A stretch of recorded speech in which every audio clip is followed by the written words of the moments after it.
Pixar announced their upcoming slate. Keanu Reeves' Warner Brothers movie gets some casting news. Ocean's 11 has some production issues. It just seems like this movie can't get going at all. Sonic 4 gets an update. Are we getting a Spiderman Bran New Day trailer soon? We got an update on that, and so much more on this week's edition of Movie News. Now let's get into it.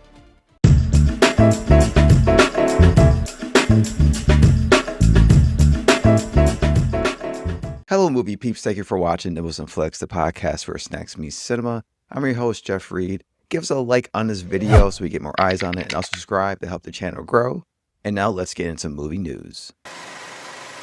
So we get some big news coming out of Pixar as they announced they are doing a Monsters 3.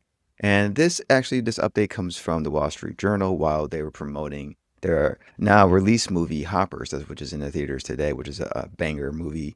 And we also know later this year they got Toy Story 5, and that is also expected to be another hit for Pixar this year. But it's awesome to see that they're actually bringing back the Monsterverse and continue it. And, first the movie came out back in 2001. It was one of the biggest hits for Pixar. The franchise expanded to Monster Universe, where it's kind of expanded on the early days for Mike and Sully. And then they did the TV series, which is called Monsters at Work. And that came out around 2021, and they did 2 seasons. And what we don't know yet is basically no director's been attached to this movie. We don't know the release date and no plot details of the story at all. Other projects also been announced by Pixar is that they're doing Incredibles 3.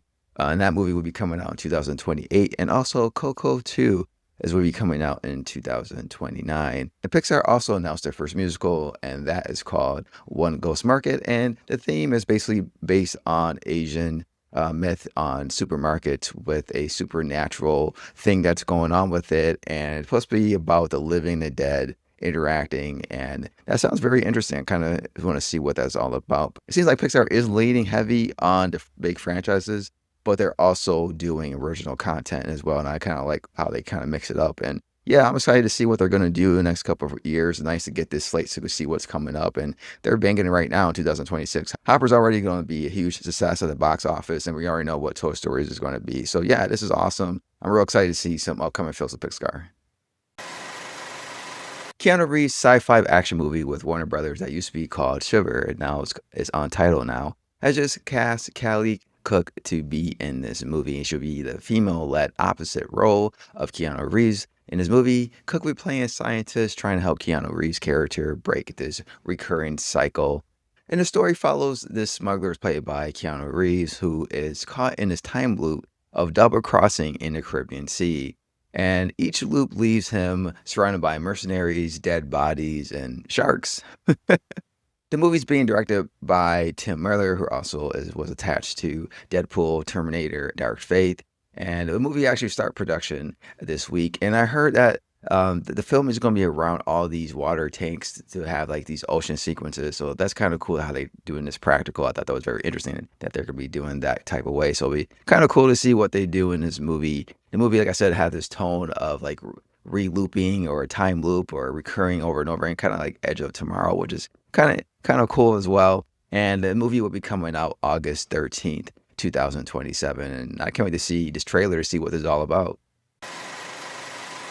So we get some pre-production news for Margot Robbie's Ocean's 11 prequel movie, as a Hollywood Reporter is reporting. Who is still going to be starring in this film will be Margot Robbie and Bradley Cooper, and Robbie's production company Lucky Chap Entertainment will be producing the film. And Ocean's 11 prequel film has lost yet another director, as the first director, Jay Roach, who was attached to this film, left for credit differences. Now this time, Lee Isaac Chung leaves the project as well for same thing, basically creative differences. But a Hollywood Reporter reports that the split is being described as creative differences, with both parties praising each other, leaving the door open for future collaborations. And even though the plots of this movie is still under wraps, and Warner Brothers is now searching for a third director for this film, as a huge fan of this Ocean's 11 franchise, I'm just at the point where, is it worth making now? You get to the point where either you're going to have a finished script already, and then once you have that finished script, hire the director. It seems like bringing on the director prior to having a finished script is causing us issues. And it's getting to the point where it isn't really worth making this movie if you can't keep a director. That's time and money that's being wasted right now for something that could be easily done, smarter. So I think what they should do is focus on the script, complete the script, and then once the script is completely done, is ready to be looked at from to the production company, Warner Brothers, and possible directors, that's when they should bring on the director. Because it seems right now, whoever they bring on, when they start getting more hints of what's going on with the script, they don't like the credit, and it's something that they just didn't sign up for. So hopefully this is going to be a lesson learned for everybody, and maybe they can actually finish the script first and get this thing done, and then finally find the right director to fit the script. But right now, everything I've been seeing about this movie that's been announced, I think like 2022, it's all red flags right now, and I'm not very confident of seeing this movie at all, because it just seems like they just know what they're doing and they don't know how to move forward with this thing, and it's like everyone is not on the same page. The Sonic Hedgehog 4 has got some news, as a Hollywood Reporter is reporting that the movie is now in production. And in an article, it basically says director Jeff Fowler has confirmed the news on social media while he's teasing a big character that's going to be in a movie that production has started. And in the picture, which is on his Instagram account, he is holding an iconic hammer belonging to Amy Rose, hinting that she will have a huge role in this upcoming sequel movie. And it's also reported that Kristen Bell will be voicing the character. We also know Sir Ben Kingsley is also being in this movie. Not sure if he's going to replace Jim Carrey, but he will also be in this movie as well. And I enjoyed the first 3 movies of the Sonic Hedgehog movies. They've been a lot of fun, really wacky. Yes, Jim Carrey has carried these movies. However, these movies are real fun, and it'd be interesting to see if he does come back. When it comes to Jim Carrey, if he doesn't, I don't know if Sir Ben Kingsley is playing a human character or another character he's going to be voicing, but it'd be interesting to see what they're going to do in this movie. But I just can't wait to see what they do next in this franchise, because it's always fun watching these films. And the movie comes out March 19th, 2027, and I can't wait to get more information about this film. Are we going to get a Spiderman Brand New Day trailer pretty soon? The Direct thinks so. According to this report from the Direct, Sony Pictures and Marvel Studios is still trying to decide when they're going to release the first trailer. And we are coming on to the home stretch now. We're past that 5 month. Usually the 5 to 4 month is when we start getting promotions, trailers, all this stuff for a big franchise movie. And it seems like they're going to be doing this pretty soon, because they have to start the excitement for this movie. Even though people are way excited about this movie already, you got to do some kind of promotion so that people can get even more excited. I think that's what they're going to be doing pretty soon. So with the article, they're basically saying that the report says that the studio is still trying to figure out what it's trying to do when it comes to the strategies, and it has 2 options that they're actually looking at right now. And one of them is basically put it into theaters exclusively in front of a big movie that's coming out. And what big movie's coming out pretty soon? Project Hail Mary. Yes, Project Hail Mary, Amazon movie. You're saying, what's the connection? Well, if you look at the production company that is one of the producers of this film, is Amy Pascal's company. And also Sony Pictures is distributing the movie internationally. So this is the perfect opportunity. We're in that 4th month state and actually put it in front of Project Hail Mary. And I think that's a smart idea, because one, it will help this movie get more buzz for Project Hail Mary, of course. And also you can put the trailer in front of them, and that will increase the box office for both of these movies, creating 2 buzzes for 2 films coming out this year. And by doing that, what that can actually do for this movie is it'll bring a lot of people to the movie theaters to see this. Right now, Project Hail Mary is projecting about $60 million right now at the box office domestically. That might push it up a little more. I mean, I want to say like 30 or something like that, but maybe 10 to 15 more million dollars just for people to go to the movies and see this trailer and also see this movie as well. And that'd be great for me, because I'm a huge Project Hail Mary fan. So that'd be awesome. And I think that might be a good idea. There's already a connection and a relationship between 2 companies already. And it's just something to get people hyped up. They can put it in the movie theaters for a week, and then the week after, kind of what the MCU just did with their 4 trailers for the Avengers on Doomsday, they can put it out the following week after, hoping that it doesn't get leaked. And the second option is basically hold on to the trailer and wait till April 13th, and that's when they're going to have their presentation at CinemaCon, and we will be at CinemaCon to review the convention. So definitely subscribe to the channel so you can stay up to date to all the cool stuff we're going to be doing. We're actually going to do a video on CinemaCon pretty soon as well. So make sure you subscribe to the channel so you get that video as well. But that also makes sense too, because Sony loves presenting at CinemaCon for the last, I don't know, 3 years. They always reveal some cool stuff when it comes to their presentations. Like last year, they did announcement for a movie that's not even coming out for another couple of years, and that's the Beatles movie that's coming out in 2020. They did a huge presentation for that there. And prior to, when it comes to the Spider-Man stuff, they announced Spider-Man Homecoming. They announced No Way Home, and they did this huge presentation for that. They even brought out Tom Holland on stage. They showed like 15, 20 minutes of a movie. They love presenting at CinemaCon in front of the movie theater owners. So this could be when they can drop it as well. And it's a good thing about that is that they will drop it the same day. What I usually do in these presentations is show the trailer and also extra footage. And it could be up to 10 to 15 minutes, maybe the first 30 minutes of the movie. They do a lot at CinemaCon. But what they can do with that will be trying to get the theater owners also excited about their film too. But also the same day, what they usually do after they show everybody in CinemaCon what's going on, basically with the trailer and stuff, they release it the same day online as well. So that could be their strategy as well. Either way, I think it makes sense.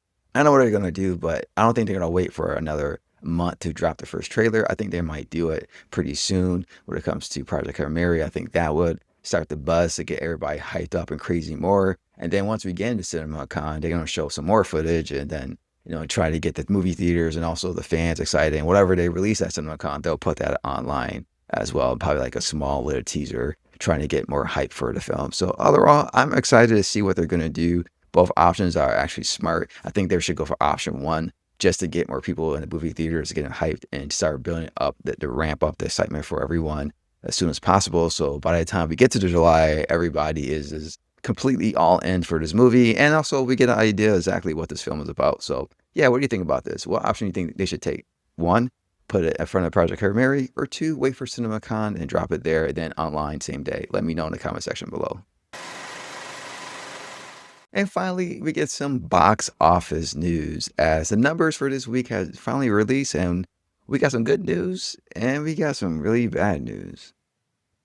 The Bride bombs with a $7 million opening this weekend, and Hoppers does an amazing job making $46 million on their opening weekend.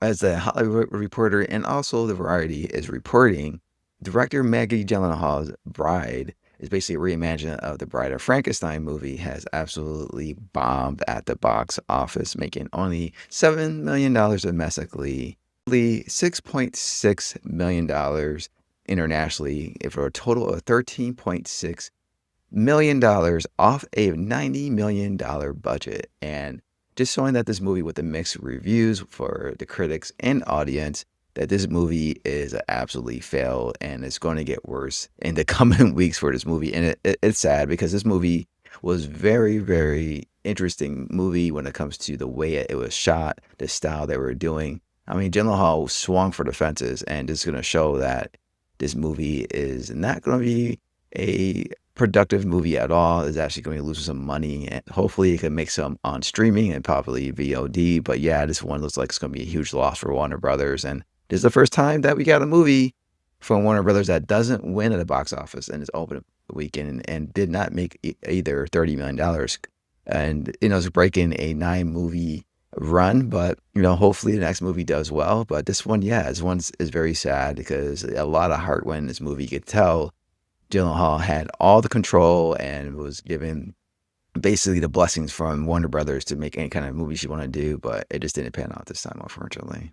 Pixar's Hopper takes the #1 spot, making $46 million domestically, and it takes another $42 million internationally for a total of $88 million. And this is one of the highest original animation film movies from Pixar has done since Coco.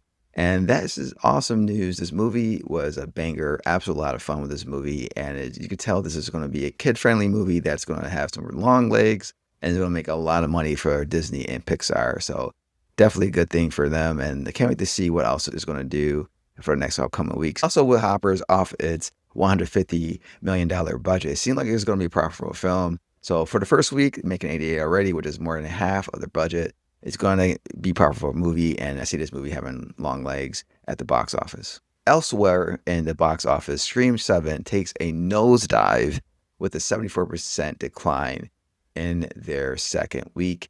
And the movie only made $17.3 million domestically this weekend. And it seemed like it's just not doing very well. Despite the mixed reviews of this movie, the film did generate $93 million so far domestically, but globally it's done pretty decent as well, making it over $149 million, almost that 150 mark. It was soon to be the highest grossing film in a Scream franchise domestically. Also, it would be the highest grossing film internationally as well. At number 4, GOAT brings in $6.6 million on his 4th week, and that's bringing its domestic total to $83.8 million.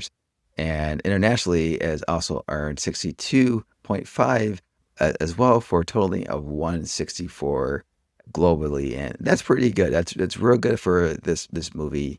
It's not a film that has a huge budget, so it seemed like this one also is going to have a pretty good legs to be a profitable film.